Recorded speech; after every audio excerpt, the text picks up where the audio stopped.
Do you know what it feels like when your husband looks at you like nothing? When the man who promised to love you forever throws your hopes in the trash like garbage? Let me tell you what happened to me. Because this isn't just about cookies and cakes. This is about fighting back. This is about survival.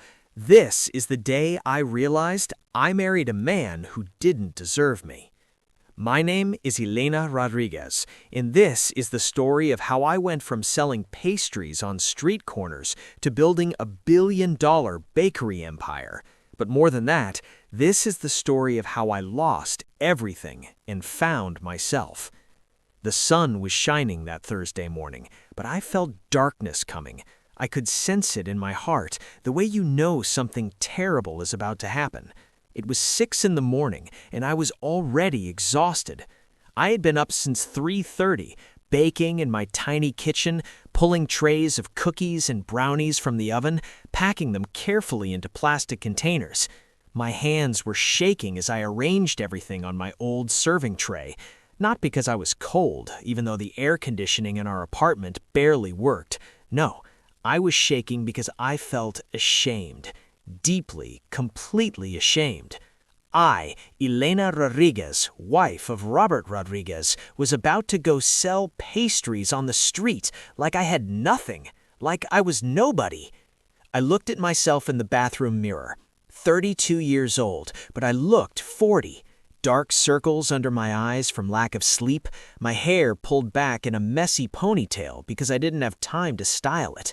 My clothes, a simple t-shirt and jeans, were covered in flour stains. "You can do this," I whispered to my reflection. "For Emma. Everything is for Emma. Emma, my sweet, beautiful daughter, 8 years old and stuck in a wheelchair since birth. The doctors said she had a condition that affected her spine and legs. They said with a specialized surgery and months of physical therapy, she could walk, she could run, she could be like other children. But the surgery cost $150,000, and we didn't have it. Robert had made it clear he wouldn't help pay for it. We can't afford it, he had said last month when I brought it up again. Stop living in a fantasy world, Elena. Accept reality. She'll always be in that wheelchair." But I couldn't accept it. I wouldn't. So 6 months ago, I started baking pastries to sell. I had always been good at it, using my grandmother's recipes from Mexico. Chocolate chip cookies that melted in your mouth, brownies so rich and fudgy, people begged for the recipe, cinnamon rolls that smelled like heaven. I started small, just cookies and brownies. I used whatever money I could save from the grocery budget to buy ingredients. Robert never noticed. He barely looked at our bank account anymore. Then I started selling. First in neighbors, then to people at the park. Then, 3 months ago, I gathered my courage and started selling on a busy bus route downtown. That's where I was heading now. I kissed Emma goodbye. She was still sleeping, her wheelchair parked next to her bed. My friend Lisa was coming at 7 to help her get ready for school and take her on the bus. Lisa was a blessing, the only real friend I had left since Robert had isolated me from everyone else. "I'll be back this afternoon, baby," I whispered, kissing her forehead. "I love you." I grabbed my tray and left the apartment before Robert woke up. He didn't know I was doing this. He thought I spent my mornings at the library, reading or volunteering. If he knew I was selling pastries on buses and street corners, he would lose his mind. The bus ride downtown took 40 minutes. I sat in the back, holding my tray carefully on my lap, trying to make myself invisible. Some mornings I saw people I used to know, other mothers from Emma's school, women from the neighborhood. They would look at me, recognize me, and quickly look away. I knew what they thought. That's Elena Rodriguez. Her husband is Robert Rodriguez, the sales manager. He makes good money. Why is she on the bus selling cookies? They didn't know. They didn't know Robert spent his salary on expensive suits and fancy restaurants. They didn't know I had to beg for grocery money like a child asking for allowance. I got off at 5th Street and walked to the busy bus stop near the office buildings. This was my usual spot. Good foot traffic, people waiting for buses, already tired, looking for a quick breakfast treat. I stood near the bus stop bench and called out, "Good morning, fresh homemade cookies and brownies, $15 each, baked this morning." Most people didn't even look at me. They kept scrolling on their phones, earbuds in, locked in their own worlds. Some glanced at my tray with curiosity but kept moving when their bus came. A few stopped to look, examined the pastries, asked if they were fresh, and walked away without buying. I was used to it. This was normal. On a good day, I sold 10 to 12 items. On a bad day, maybe 4 or 5. On really bad days, 0. But I kept smiling, kept calling out, kept trying. An hour passed. I had sold 3 cookies to a young man who said they looked delicious. 20 minutes later, an older woman bought 4 brownies, saying they reminded her of her grandmother's baking. $105 so far. Not bad. Then I saw it. A black Mercedes sedan. When I got home, Lisa was in the kitchen making lunch. Emma was at the table doing homework in a special workbook for kids with visual learning needs. "Mom!" Emma's face lit up when she heard me come in. "You're back! Aunt Lisa made grilled cheese." "That's wonderful, baby," I said, forcing myself to smile. I kissed the top of her head. Lisa looked at me carefully. She knew me too well. "Everything okay?" she asked quietly. "Fine," I lied. "Just tired." But Lisa didn't believe me. After lunch, after Emma went to her room to rest, Lisa cornered me in the kitchen. "What happened?" she asked. And I told her. Everything. Seeing Robert, the woman named Victoria, the way he looked at me, the things he said, how he called me pathetic in front of everyone.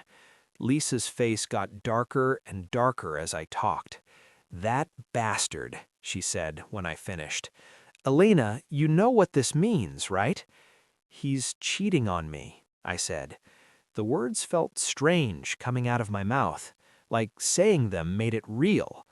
"How long do you think it's been going on?" Lisa asked. "I don't know. Weeks? Months? Maybe longer?" Lisa grabbed my hands. "Elena, listen to me. You need to be smart about this. Don't confront him yet. We need proof. We need evidence. And you need to protect yourself and Emma." "What do you mean?" "I mean financially, legally.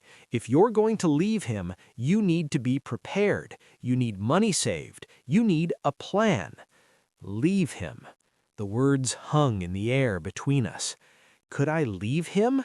Where would I go? I had no job, no money besides what I made selling pastries. I hadn't worked a real job in 9 years, since Emma was born and I became a stay-at-home mom. "I can't think about that right now," I said. "Right now, I just need to focus on saving money for Emma's surgery. That's all that matters." Lisa looked like she wanted to argue, but she didn't. She just hugged me. That night, when Robert came home, I watched him carefully, studying him like I was seeing him for the first time. He looked the same as always, tall, handsome, well-dressed in his expensive suit. He came in, loosened his tie, kissed Emma on the head, and went straight to the bedroom to change. He didn't kiss me. He barely looked at me. When did that start? When did he stop seeing me? At dinner, I tried to act normal. I had made his favorite meal, chicken with rice and vegetables. Emma talked about her day at school, about a story her teacher read, about a new friend she made. Robert barely listened. He scrolled on his phone between bites, making occasional humming sounds to pretend he was paying attention. "So," I said carefully, trying to sound casual, "how was your meeting today? The one downtown?" He didn't even look up from his phone. "Fine, boring, the usual." "Who did you meet with?" Now he looked up. His eyes were sharp, suspicious. "Why are you asking?" "Just curious. You don't usually have meetings downtown." "It was with the regional team, Victoria and some others. Why does it matter?" Victoria. He said her name so easily, so casually. "It doesn't," I said. "I was just asking." He went back to his phone. After dinner, after Emma was in bed, I went to bake more pastries in the kitchen. This was my routine. Every night from 8 till midnight, I baked, mixing dough, shaping cookies, preparing brownies, building my tiny inventory. Robert came into the kitchen around 10. He poured himself a drink and leaned against the counter watching me. "You're still doing this?" he asked. "Yes." "Why?" I looked at him, really looked at him. "For Emma, for her surgery." He sighed, a long, frustrated sound. "Elena, we've talked about this. That surgery is too expensive. We can't afford it." "You can't afford it," I corrected, "or you won't afford it." "What do you mean by that?" "It means you spend $500 on a new suit, but won't contribute anything to your daughter's medical fund." His face darkened. "That suit is for work. I need to look professional. That's how I keep my job and pay for this apartment and put food on the table. And what about Emma? She needs you too." "She's fine the way she is, Elena. Not everyone can be fixed. Stop living in a fantasy world." "She's 8 years old, Robert. She deserves a chance to walk, to run, to play with other kids, to have a normal life." "Her life is normal. This is her normal. And you selling cookies like some desperate housewife isn't going to change that." I felt tears building behind my eyes, but I pushed them down. "I'm going to get her that surgery," I said quietly, "with or without your help." He laughed, that same bitter, cutting laugh. "With your little baking business? Elena, do you have any idea how ridiculous you sound? You make maybe a few $100s a week selling cookies and brownies. The surgery costs $150,000. Do the math." "I've done the math. I know it will take time, but time? It will take you 10 years to save that much. Emma will be 18 by then, too old for the surgery to work properly." His words hit me like a slap, because he was right. At my current rate, it would take years, too many years. "Then I'll bake more," I said. "I'll find a way to expand, to sell to coffee shops, to cater events, to grow the business." Robert pushed off the counter and walked towards me. He looked at my pastries cooling on the rack, at my brownies wrapped in plastic, at the hours of work I had put in. "You want to expand?" he said. "Fine, let me help you." For 1 second, my heart lifted. He was going to help me, finally. Then he continued, "I'll lend you some money, $5,000, to buy proper equipment and supplies. Maybe rent a small commercial kitchen space." "Really?" I couldn't believe what I was hearing. "But," he said, and his voice got hard again, "you have to promise me something. You stop selling on buses and street corners. It's humiliating, for you and for me. You do this properly, through normal channels. Sell online, sell to businesses, whatever, but no more standing on streets like a beggar." I wanted to argue that I wasn't begging, I was working, but I was too desperate to fight. "Okay," I said, "I promise." He nodded. "Good. I'll transfer the money to your account this weekend. Use it wisely." He left the kitchen. I stood there, staring at my pastries, feeling a tiny spark of hope. Maybe this was a new beginning. Maybe Robert did care, in his own way. Maybe we could fix this. I was so naive. The weekend came and went. No money appeared in my account. Monday morning, I asked about it. "The transfer, you said you would send $5,000. He looked confused. "Did I? I don't remember saying that." "Last Thursday, in the kitchen, you promised." "Oh, right. I'll do it this weekend." The next weekend came and went. Still nothing. I asked again. He said he forgot. He said he was busy at work. He said he would do it next week. This went on for a month. Finally, I realized the truth. He was never going to give me the money. It was a lie. a way to control me, a way to keep me hoping, waiting, dependent on him. I stopped asking, and I went back to selling on the streets and buses. 2 months later, I had saved $3,000, 3,000 precious dollars, hidden in a box under a loose floorboard in the back of our closet. Robert never cleaned, never looked in that closet, so I knew it was safe. Or so I thought. It was a Tuesday afternoon. I had come home early because it started raining and I couldn't sell in the rain. My products would get ruined. Emma was at school. The apartment was quiet. I went to the closet to add today's earnings to my hidden box, $50 from selling 2 lipsticks and a lip balm. I moved the clothes aside, lifted the floorboard, and reached for the box. It was lighter than it should be. My heart started racing before my brain caught up. I opened the box. Empty. Completely empty.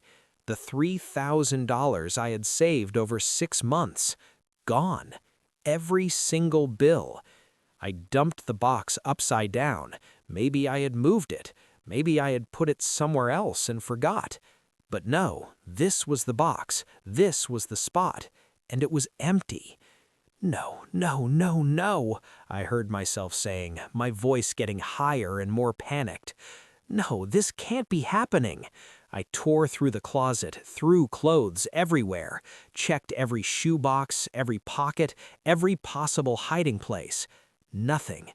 I checked the rest of the apartment, under the mattress, in the kitchen cabinets, in Emma's room, everywhere. Nothing. The money was gone. I sat on the floor of the closet, surrounded by scattered clothes, and tried to think, tried to breathe. Who could have taken it? Only 2 people knew about my hiding place, me and Robert. I had mentioned it to him once, months ago, during a fight. He had accused me of hiding money from him, and in my anger, I had told him exactly where I kept my savings, to prove I wasn't hiding anything, to show him the pathetic amount I had managed to save. He took it. I knew with absolute certainty. He took my money. But why? He made more than enough at his job. Why would he steal from me? I was still sitting on the closet floor when Emma came home with Lisa. "Elena," Lisa called out, "why is the apartment a mess? What happened?" I couldn't speak. I just pointed at the empty box. Lisa understood immediately. Oh no. Oh, Elena, how much was in there? 3,000. 6 months of work. Gone. Lisa's face went hard with anger. "Robert?" I nodded. "That son of a—" She stopped herself, glancing at Emma's room where we could hear her humming. "We're going to confront him tonight. This ends now." When Robert came home that evening, I was waiting for him in the living room. Lisa was there too, standing behind me like a bodyguard. "What's this about?" Robert asked, looking between us with annoyance. "The money," I said, my voice shaking.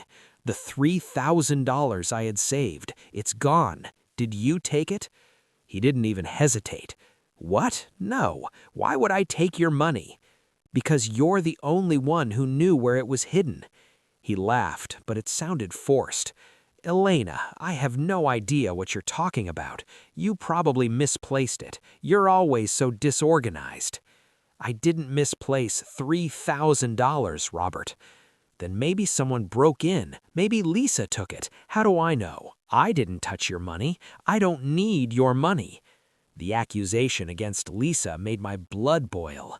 "Lisa would never—" "Wouldn't she?" Robert said, looking at Lisa with cold eyes. "She's here all the time. She has access to the whole apartment. How do you know it wasn't her?" Lisa stepped forward. "You're disgusting. Elena is my best friend. I would never steal from her." "And I'm her husband," Robert shot back. "But you're accusing me." I stood up, walked right up to him, looked him in the eyes. "I know you took it. I don't know why, but I know it was you." He smiled, actually smiled. "Prove it." And I couldn't. I had no proof, no evidence, just my certainty. "Get out of my face," he said, pushing past me. "I'm not having this conversation. If you lost your money, that's your problem. Don't blame me for your mistakes." He went into the bedroom and slammed the door. I turned to Lisa, tears finally spilling down my face. "He took it. I know he did." "I know," she said, pulling me into a hug. "I know." That night, I lay in bed next to Robert, feeling like I was sleeping next to a stranger. Actually, worse than a stranger, an enemy. He had taken my money, the money for Emma's surgery, our daughter's only chance at a normal life. And he was cheating on me with Victoria. And he had called me pathetic. When had I become so worthless to him? When did I stop being a person and just become nothing? I didn't sleep that night. I lay there in the dark, making a decision. I was going to save that money again, and this time I would be smarter. I would open a secret bank account that Robert didn't know about. I would hide it better. And I was going to find proof of his affair. Because Lisa was right. If I was going to leave him, I needed to be prepared. The next morning, I went to the bank. I opened a new checking account in only my name. The banker, a kind woman named Patricia, helped me set it up with online access so I could check it from my phone. "Is there a reason you want this separate from your joint account with your husband?" she asked gently. I hesitated, then said, "I'm saving for something important. For my daughter. I need it to be safe." She nodded, understanding in her eyes. "We can set it up so no one else has access, just you, not even if someone claims to be your husband." "Thank you." From that day on, every dollar I earned went into that secret account. I didn't keep cash anymore, too risky. Within 2 weeks, I had saved $500. It wasn't much, but it was a start. And it was mine. Meanwhile, I started paying more attention to Robert, watching him, looking for clues. He was gone most evenings now. Working late, he always said, but I started noticing patterns. Every Tuesday and Thursday, he came home after 9 p.m., smelling like perfume. Not my perfume, something expensive and musky. He smiled at his phone constantly, texting someone, but he always angled it away from me so I couldn't see the screen. He bought new clothes, expensive cologne, got a new haircut. All the signs were there, but I still needed proof, something concrete, something I could use if I ever went to a lawyer. Lisa helped me. She lent me an old smartphone she didn't use anymore. "Set up a camera in the living room," she suggested, "maybe hidden somewhere. Maybe it will catch something." I felt dirty doing it, like I was the one doing something wrong, but I did it anyway. For 2 weeks, nothing happened.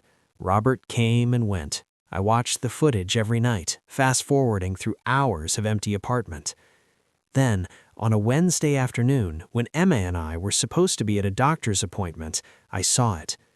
The appointment got canceled last minute, so we came home early, but before we got to the door, I decided to check the camera feed on my phone. There was Robert, in our apartment, at 2 in the afternoon when he should have been at work, and he wasn't alone. Victoria was there. I watched, frozen, as they kissed in our living room, as they laughed, as they moved toward our bedroom. I felt Lisa's hand on my shoulder. "Elena, don't look. You don't need to see this." But I couldn't stop. I watched until they disappeared into the bedroom. Then I turned off my phone and threw up in the bushes next to our building. "Mommy, are you sick?" Emma asked, worried. "I'm okay, baby," I lied. "I just felt dizzy for a second." Lisa took us to her apartment instead. I couldn't go home. Not yet. Not knowing what was happening in my bedroom, in my home. "You have your proof now," Lisa said quietly, while Emma played in the other room. "What are you going to do?" "I don't know," I said honestly. "I need money first. I need to be able to support Emma on my own. I can't leave with nothing. How much do you have saved now? About $1,000. That's not enough for rent, deposits, moving costs. I know. We sat in silence for a minute. Then Lisa said, I have an idea, but you might not like it. What? Social media. You've been doing this the hard way, selling in person, but if you got online, posted videos of your products, showed people how you make them, you could reach thousands of people, maybe more. I felt uncomfortable immediately. I don't know anything about social media. I barely use it. I'll help you. I'll film the videos, edit them, post them. You just have to be yourself and show what you do. But what if people laugh at me? What if no one cares? Then you're no worse off than you are now, Lisa said, practically. But Alina, what if it works? What if people do care? This could be your way out. I thought about it for a long time. Finally, I said, okay, let's try it. That weekend, Lisa came over with her good camera and ring light. We're going to make you look professional, she said. I felt ridiculous. I had never been comfortable in front of cameras. But Lisa was patient. Just pretend you're teaching me how to make this, she said. Forget the cameras there. We decided to start with my best product, my honey vanilla lip balm. It was simple to make, looked pretty, and I could explain it easily. I stood in my tiny kitchen, ingredients laid out in front of me. Lisa counted down. 3, 2, 1, go. Hi, I said awkwardly, staring at the camera. My name is Elena, and today I'm going to show you how to make an all-natural lip balm using honey and vanilla. I stumbled through the recipe, forgetting steps, having to restart twice, but eventually we got a complete video. Lisa edited it that night. She added music, cut out my mistakes, made it look smooth and professional. It's perfect, she said. Now we need to post it somewhere. She created an Instagram account called Elena's Glow. She wrote a bio, handmade, all-natural makeup by Elena Rodriguez, made with love for you. She posted the video with hashtags about natural makeup, small business, handmade products. Now we wait, she said. The first day, the video got 30 views, most of them probably from Lisa's friends. The second day, 100 views. The third day, 500 views. By the end of the week, 20,000 views. And the messages started coming. Where can I buy this? Do you ship? How much for the lip balm? Can you make this in different scents? I stared at my phone in shock. Elena, what do I do? I can't fulfill this many orders. Yes, you can, she said firmly. We'll figure it out. But Elena, this is it. This is your chance. That night, I calculated what I would need. If I got even 10 orders a day at $20 each, that was $200, $1,400 a week, $5,600 a month. I could save enough for Emma's surgery in less than 2 years, maybe even faster if the business kept growing. For the first time in months, I felt hope. Lisa and I made more videos. She posted them 3 times a week. Each one did better than the last. Within 2 weeks, I had my first 100 orders. Within a month, 500 orders. I was working around the clock, making products from 4 a.m. until 7 a.m., then selling on the street during the day, then packing and shipping orders at night. I barely slept, but I didn't care because my secret bank account was growing. $2,000, $3,000, $4,000. I was doing it. I was actually doing it. And then, Robert found out. It was a Thursday night. I was in the kitchen, packing orders, when Robert came home early. "What the hell is all this?" he said, looking at the boxes and products covering every surface. "Orders," I said, "from my online store." "Online store? What online store?"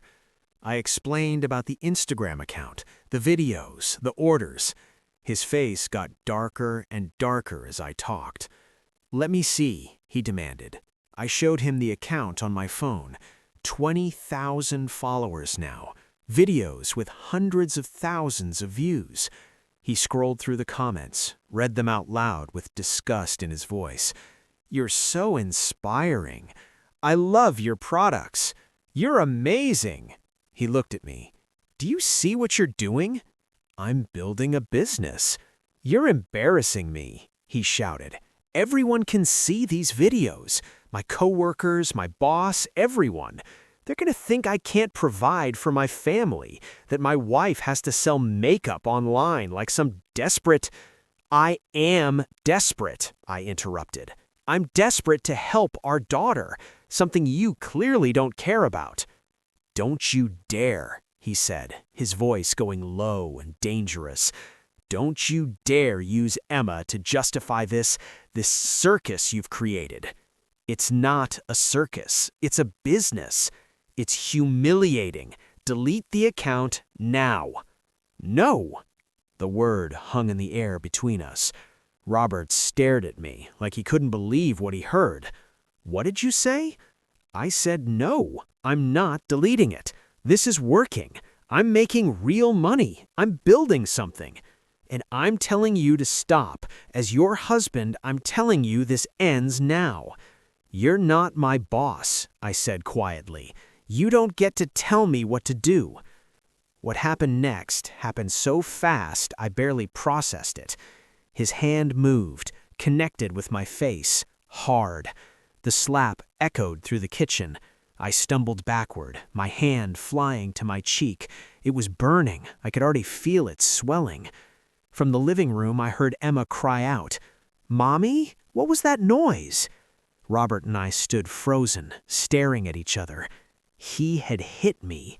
In 9 years of marriage, he had never raised a hand to me. Until now. "Elena, Get out," I said. My voice was calm, too calm, like I was in shock. "I didn't mean to—" "Get out of this apartment now. This is my apartment too. Get out!" I screamed. "Get out before I call the police." He looked at me for a long moment. Then he grabbed his keys and left, slamming the door behind him. I stood there, shaking, my cheek throbbing. Then Emma called out again. "Mommy?" I forced myself to move, went to her room. She was sitting on her bed, looking scared. "Everything's okay, baby," I said, trying to smile. "Daddy just left for work. Emergency meeting." She looked at my face. Even though she couldn't see details clearly because of her condition, she could sense something was wrong. "Are you sad, Mommy?" "A little bit," I admitted. "But I'm okay. Come here." She hugged me, and I held her tight, fighting back tears. That night, I took photos of my face with my phone, documented the red mark, the swelling, just in case I needed evidence later. Robert came back the next morning, apologetic, with flowers. "I'm sorry. I lost my temper. I was stressed from work. It won't happen again." "You're right. It won't. Because if you ever touch me again, I'm calling the police and filing for divorce." He looked shocked. "You'd really divorce me over one mistake? Try me." He left the flowers on the counter and went to work without another word. I threw the flowers in the trash. And I kept posting videos. 2 weeks after Robert hit me, something amazing happened. A famous beauty influencer with 2 million followers found one of my videos. She shared it with her audience with the caption, "This woman is making amazing natural makeup in her kitchen to pay for her daughter's surgery. Go support her." My phone exploded. Orders poured in. Hundreds per day, then thousands. I couldn't keep up. I was running out of ingredients, out of containers, out of time. Lisa helped me as much as she could, but we needed more. "Elena, you need to hire help," she said, "or you need a business loan to expand properly." "Banks won't give me a loan. I already tried months ago." Try again. You're not the same person you were then. Now you have proof. You have sales records, an online presence, customers. You have a real business." She was right. The next day, I went to the bank, the same bank where I had been rejected before. Patricia, the banker who had helped me open my secret account, was there. "Elena," she said, smiling, "how's your savings going?" "Good. Really good, actually. I'm here to apply for a business loan." She looked surprised. "Really? Last time?" "Last time I had nothing," I said. "Now I have this." I showed her my phone, the Instagram account, the sales records, the bank statements from my secret account showing $10,000 deposited in the last 2 months. Her eyes got wider and wider. "This is impressive," she said. "Really impressive. Let me see what I can do." She went to talk to her manager. 15 minutes later, she came back with a big smile. "We can approve a loan for $15,000 at a low interest rate because you have good sales history." $15,000, enough to buy bulk ingredients, rent a small commercial kitchen space, hire part-time help. "But," she said, and my heart sank, "we need a co-signer, someone with steady income and good credit." "My husband—" "Can't be your husband. Needs to be someone else, a parent, a sibling, a friend." "Lisa." But Lisa didn't have good credit. She had student loans and debt. I felt my hopes crashing down. "How long do I have to find a co-signer?" "2 weeks. If you can find someone, come back and we'll finalize everything." I left the bank feeling defeated. Who did I know with good credit and steady income who would co-sign a loan for me?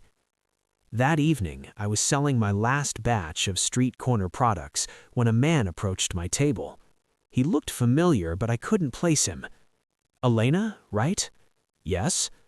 "I thought I recognized you. I bought some of your lip balm about 6 months ago, here on this corner." "Oh, yes, I remember. Did they like them?" "Loved them. Actually, my wife has been following your Instagram account. She orders from you now, says your products are the best she's ever used." "That's wonderful. Thank you so much." He hesitated, then said, "My name is Michael Chen. I own a car dealership a few blocks from here, Chen Auto Group." "Nice to meet you." "Listen, I overheard you talking to that customer earlier about needing a commercial van for deliveries." I had mentioned it to a regular customer who asked how I was managing all the orders. "Yes, but I can't afford one right now." "What if I could help with that?" I looked at him suspiciously. "Why would you help me? You don't even know me." He smiled. "Because I believe in supporting small businesses, and because my wife won't stop talking about your makeup. She says you're going to be huge one day. So let's call it an investment in a future success story." "I don't understand." "Come by my dealership tomorrow. Let me show you some options. We can work out a payment plan that fits your budget." I didn't know what to say. "That's very kind, but—" "Just come look. No obligation. Here's my card." He handed me a business card and walked away. I stood there, staring at the card, wondering if this was real or some kind of scam. Lisa convinced me to at least check it out. What's the worst that can happen? You look at some cars and leave. The next day, I went to Chen Auto Group. Michael was there, waiting for me. He showed me several used vans, all in good condition. "This one," he said, pointing to a white van. "It's 5 years old, low mileage, perfect for deliveries. Retail price is $8,000, but for you, $8,000. "I don't have $8,000. "I know. That's why I'm offering a payment plan. No money down, $200 a month for 4 years. "Why are you doing this?" He looked at me seriously. "Because my wife's mother was in a wheelchair, couldn't walk for 10 years. Then she got a surgery, and now she hikes with us on weekends. I know what that surgery meant to our family, and I see you fighting for the same thing for your daughter. So let me help. Pay me back when you can, and when your business is huge one day, remember the little guy who gave you your first van." I started crying right there in his car dealership. "Is that a yes?" he asked gently. "Yes," I managed to say. "Thank you. Thank you so much." "Good. Let's do the paperwork." An hour later, I drove away in my own van, my own vehicle for my business. I called Lisa immediately. "You won't believe what just happened." Things were looking up. I had the van. Orders were still pouring in. My secret bank account had $15,000 now. I was getting close, so close to having enough for Emma's surgery. Robert and I barely spoke anymore. We lived like roommates. He did his thing, I did mine. I knew he was still seeing Victoria. I had more proof now. Videos, text messages I had seen glimpses of, receipts from expensive restaurants. But I was focused on my goal. Once I had enough money saved, once I had Emma's surgery scheduled, then I would deal with Robert. Then I would leave. I just needed a few more months. But fate had other plans. It was a Wednesday afternoon. Emma had a half day at school, so Lisa was bringing her home early. I was supposed to be out making deliveries, but the van broke down 2 blocks from the apartment. Michael said he'd send a tow truck, but it would take an hour, so I walked home to wait. As I approached our building, I saw Robert's car in the parking lot. Strange, he should be at work. Maybe he was sick? Maybe he came home early? I used my key to open the apartment door quietly, not wanting to wake him if he was sleeping. The apartment was quiet. Then I heard it. A woman's laugh coming from our bedroom. Not just any laugh, Victoria's laugh. I recognized it from the videos I had seen. My heart started pounding. My hands started shaking. Part of me wanted to turn around and leave, pretend I didn't know, keep my head down for a few more months until I had enough money saved. But another part of me, the part that was tired of being disrespected, being lied to, being treated like nothing, took over. I walked to the bedroom door. It was closed. I opened it. Robert was there, in our bed with Victoria. They both froze when they saw me. For a moment, nobody moved. Nobody spoke. Then Victoria scrambled for her clothes. "Oh my God, Robert, you said she wouldn't be home." "I thought Get out," I said to Victoria. My voice was eerily calm. "Elena, this isn't—" Robert tried to speak. "Get out of my house," I said louder. "Now." Victoria grabbed her things and ran past me, barely dressed. Then it was just me and Robert. He sat on the edge of our bed, his head in his hands. "Elena, I can explain." "Don't bother." "It's not what you think. You're having sex with another woman in our bed while our daughter could come home any moment. What else could it be?"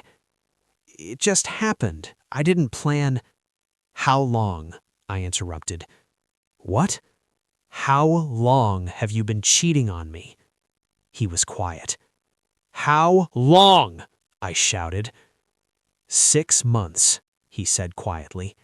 "Since March. 6 months, half a year, while I was selling makeup on street corners to save our daughter's life, he was with Victoria." "Did you love her?" I asked. He looked up at me, surprised by the question. "I don't know. Maybe?"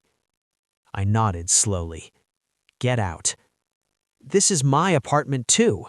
"I don't care. Get out. Go to Victoria. Go to a hotel. I don't care where you go, but you're not staying here tonight." "We need to talk about this." "No, we don't. We're done. I'm filing for divorce. You can have your lawyer contact me." He stood up, started getting dressed. "You can't afford a divorce. You have no money, no job."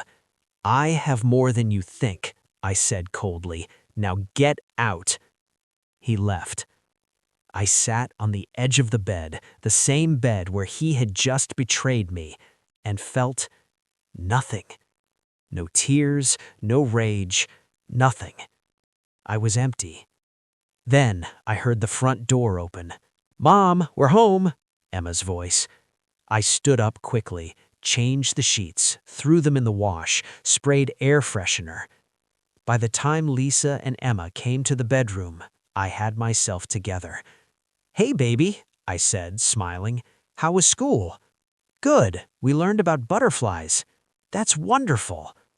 Lisa looked at me carefully. She knew something was wrong. Later, after Emma went to play in her room, Lisa pulled me aside. "What happened?"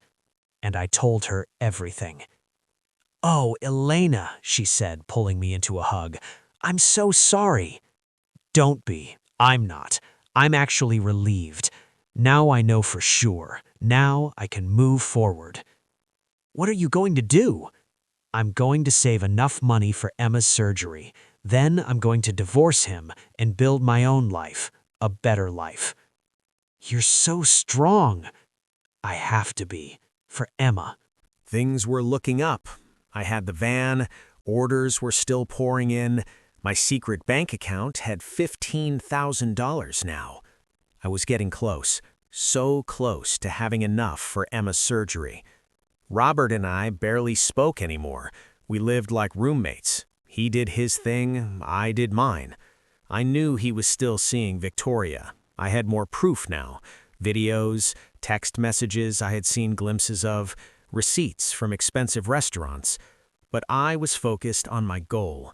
Once I had enough money saved, once I had Emma's surgery scheduled, then I would deal with Robert. Then I would leave. I just needed a few more months. But fate had other plans. It was a Wednesday afternoon. Emma had a half day at school, so Lisa was bringing her home early. I was supposed to be out making deliveries, but the van broke down 2 blocks from the apartment. Michael said he'd send a tow truck, but it would take an hour, so I walked home to wait. As I approached our building, I saw Robert's car in the parking lot. Strange. He should be at work. Maybe he was sick. Maybe he came home early. I used my key to open the apartment door quietly, not wanting to wake him up if he was sleeping. The apartment was quiet. Then I heard it. A woman's laugh, coming from our bedroom. Not just any laugh. Victoria's laugh. I recognized it from the videos I had seen. My heart started pounding. My hands started shaking. Part of me wanted to turn around and leave, pretend I didn't know, keep my head down for a few more months until I had enough money.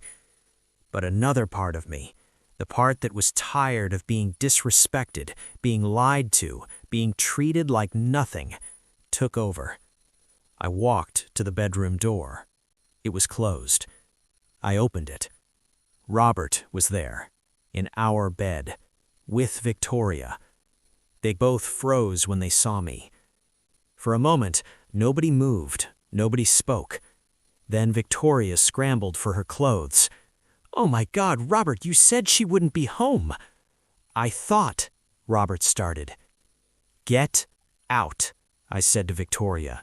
My voice was eerily calm. "Elena, this isn't—" Robert tried to speak. "Get out of my house," I said louder. "Now." Victoria grabbed her things and ran past me, barely dressed. Then it was just me and Robert. He sat on the edge of our bed, his head in his hands. "Elena, I can explain." "Don't. It's not what you think. You're having sex with another woman in our bed while our daughter could come home at any moment. What else could it be?" "It just happened. I didn't plan." "How long?" I interrupted. "What?"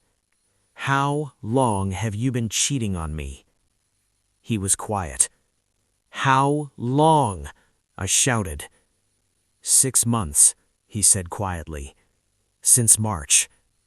6 months, half a year, while I was selling makeup on street corners to save our daughter's life, he was with Victoria. "Did you love her?" I asked. He looked up at me, surprised by the question. I don't know. Maybe." I nodded slowly. "Get out." "This is my apartment too." "I don't care. Get out. Go to Victoria. Go to a hotel. I don't care where you go, but you're not staying here tonight. We need to talk about this. No, we don't. We're done. I'm filing for divorce. You can have your lawyer contact me. He stood up, started getting dressed. You can't afford a divorce. You have no money, no job. I have more than you think, I said coldly. Now get out. He left. I sat on the edge of the bed, the same bed where he had just betrayed me, and felt nothing. No tears, no rage, nothing. I was empty. Then I heard the front door open. "Mom, we're home," Emma's voice. I stood up quickly, changed the sheets, threw them in the wash, sprayed air freshener. By the time Lisa and Emma came to the bedroom, I had myself together. "Hey, baby," I said, smiling. "How was school?"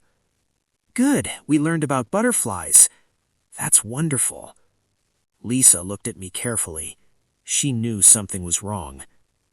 Later, after Emma went to play in her room, Lisa pulled me aside. "What happened?"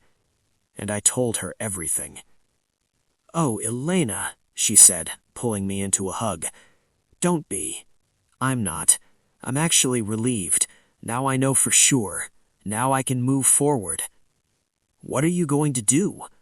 "I'm going to save enough money for Emma's surgery. Then I'm going to divorce him and build my own life. A better life." "You're so strong." "I have to be. For Emma." The surgery was scheduled on a Tuesday morning. Emma was nervous. So was I. "Mommy, what if it doesn't work?" she asked the night before. "Then we'll try again," I said. "We'll keep trying until it does work. But baby, I have faith. God didn't bring us this far to let us fail now."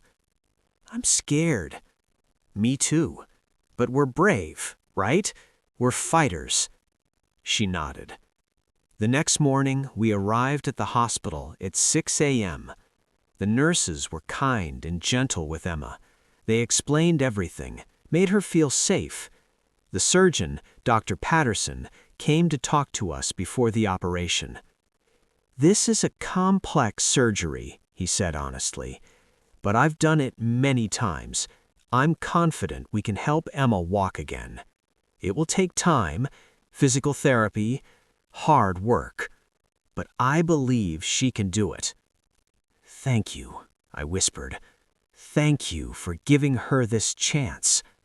At 7:30, they took Emma into the operating room. "I love you, Mommy," she said as they wheeled her away. "I love you too, baby. I'll be right here when you wake up." Then she was gone. Lisa sat with me in the waiting room. The surgery was supposed to take 6 hours. 6 hours of not knowing, of waiting, of praying. At hour 4, a nurse came out. "Everything is going well. Dr. Patterson wanted you to know." At hour 7, Dr. Patterson himself came out. I jumped to my feet. He was smiling. The surgery was successful, better than I hoped. The corrections we made to her spine and legs look excellent. With proper physical therapy, I'm very optimistic about her recovery.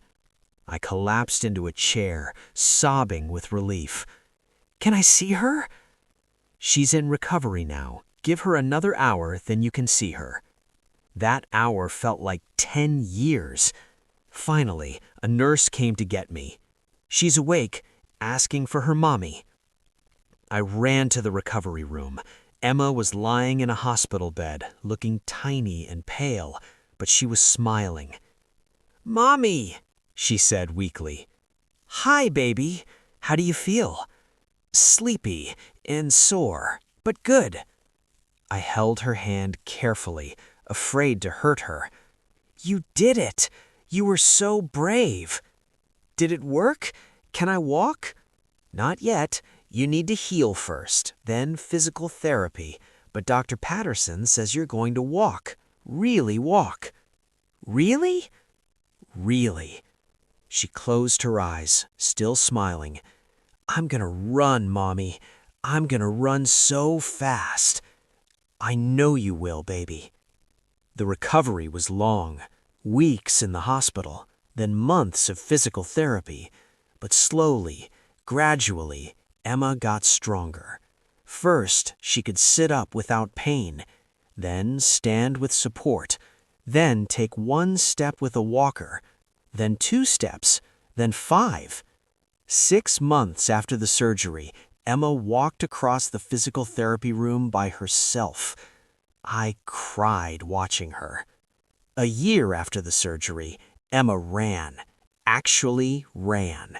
She was still a bit wobbly, still building strength, but she ran, and I knew we had won. While Emma was recovering, I was building my empire. Diamond Beauty kept their promise. My product line launched 6 months after I signed the contract. It was a massive success. Within a year, Elena's Glow was Diamond Beauty's top-selling line.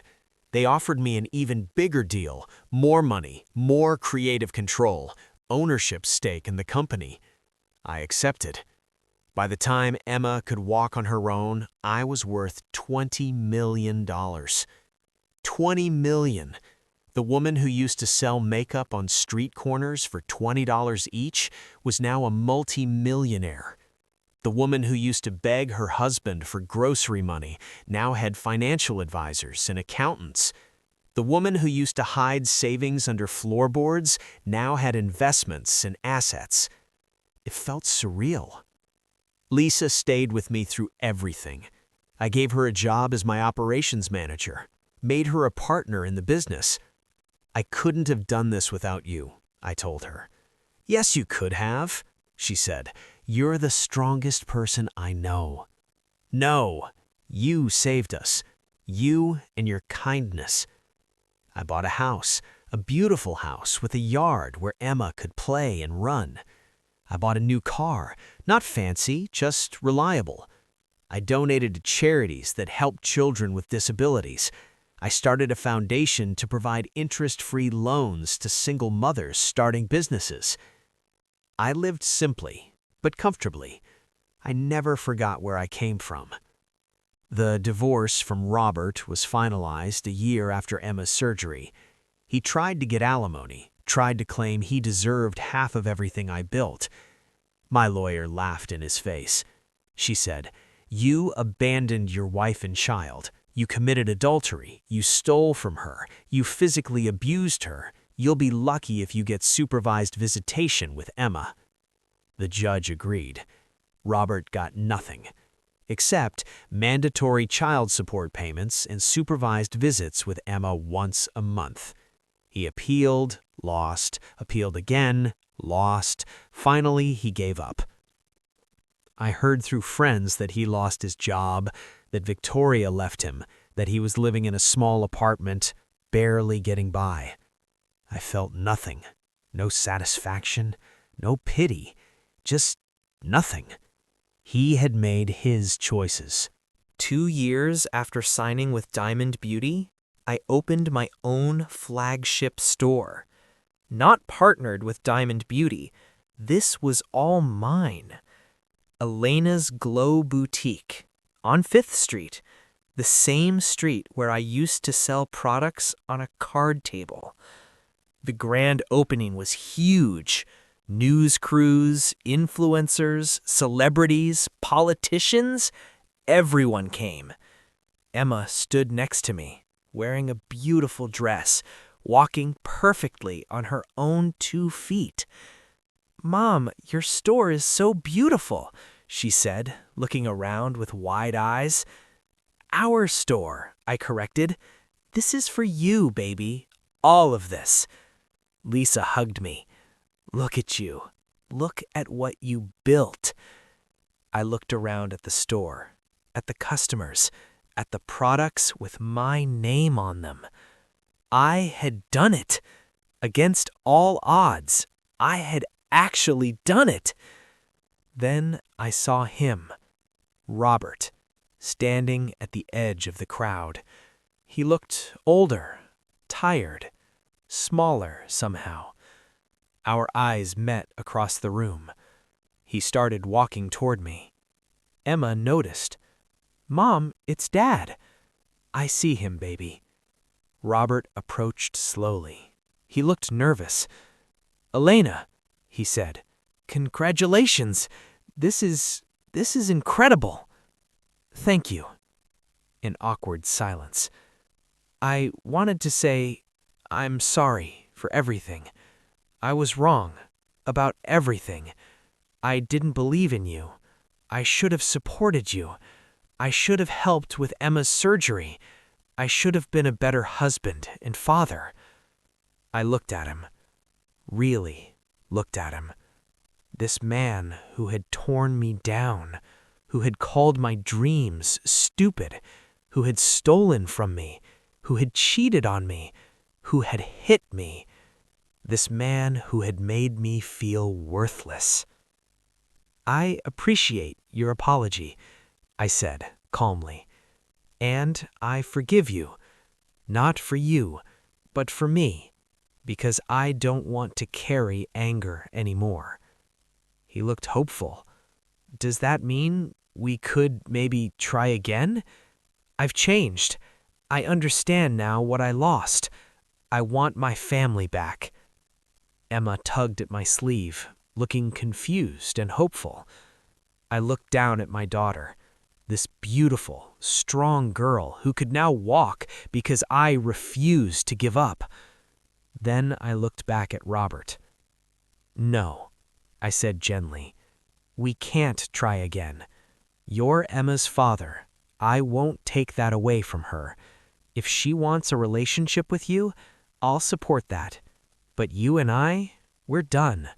We were done the moment you called our daughter broken, the moment you gave up on her when she needed you most." Robert's face crumpled, tears in his eyes. "Please, I know I messed up, but—" "You didn't just mess up. You showed me who you really are. You showed me that when things got hard, you chose yourself. You chose your pride, your comfort, your pleasure over your family. And I can forgive that, but I can't forget it, and I certainly can't trust you again." "I've changed." "Maybe you have, but it doesn't matter. I've changed too. I'm not the woman you married. I'm not the woman who needed your approval or your support. I'm not the woman who would accept crumbs of affection and call it love. I'm strong now. I'm successful. I'm happy. And I don't need you." He stood there, tears running down his face. "I'm sorry," he whispered. "I know, but sorry doesn't fix the past. It just acknowledges it." I turned to Emma. "Come on, baby. Let's go cut the ribbon. This is our special day." Emma took my hand, gave Robert one last look, and walked with me toward the front of the store. The crowd was waiting, cameras flashing. Lisa handed me the scissors. "Ready?" she asked. "Ready." I cut the ribbon. The crowd cheered. Elena's Glow Boutique was officially open. I looked back once. Robert was still standing there, alone in the crowd, watching everything he could have had if only he had believed in me. But I didn't feel sad for him. I felt free. 5 years later, I'm standing in my office on the top floor of Elena's Glow headquarters. Through the window, I can see the city, the same city where I once sold makeup on street corners. Emma is 13 now. She's on the soccer team at her school. She runs track. She's thriving. My business empire has grown beyond anything I imagined. Elena's Glow is now in 70 countries. We have 200 stores worldwide. We employ over 5,000 people. Forbes magazine called me one of the most successful entrepreneurs of the decade. I was worth $50 million at last count. But none of that matters as much as Emma's laughter when she scores a goal, as much as knowing she can run and play and live a full life. Robert is still around.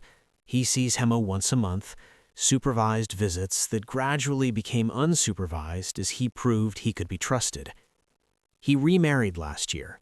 Not Victoria, someone else. I hope he treats her better than he treated me. I never remarried. Maybe one day, but I'm not in a hurry. I'm happy, truly happy, for the first time in my life. Last week, a young woman came to my office. She was 25, single mother, trying to start a handmade jewelry business. I don't know how to get started. I have no money, no support.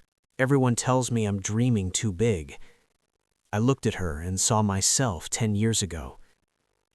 "Let me tell you a story," I said, "about a woman who sold makeup on street corners to save her daughter's life, about a woman who was told her dreams were stupid, about a woman who lost everything and found herself." And I told her my story. When I finished, she was crying. "You really did all that?" she asked. "I did." "How? How did you keep going when everything was falling apart?" I smiled. "Because I had no choice. My daughter needed me. And sometimes when you're pushed to your absolute limit, you discover you're stronger than you ever knew." "I don't know if I'm that strong." "You are," I said firmly. "We all are. We just don't know it until we're tested." I gave her a grant for my foundation, $50,000 to start her business. "Pay it forward," I told her. "When you succeed, help another woman who's where you are now." She promised she would. As she left, I thought about how far I'd come. From the woman who was afraid to stand up to her husband, to the woman who built an empire on hope and determination. From the woman who was told she was nothing, to the woman who proved she was everything. My name is Elena Rodriguez, and this is my story. Sometimes the people who should lift us up are the ones who try to destroy us. Sometimes the dreams we're told are foolish become our greatest victories. Sometimes losing everything is exactly when we find ourselves. I own Elena's Glow, a beauty empire worth hundreds of millions of dollars. My daughter can walk, run, and live her dreams, and I am no longer the woman who sold makeup on street corners. I am the woman who refused to quit, even when the world and the man I loved told me I should. I am the woman who turned her pain into power. I am the woman who proved that you don't need anyone's permission to build your own empire.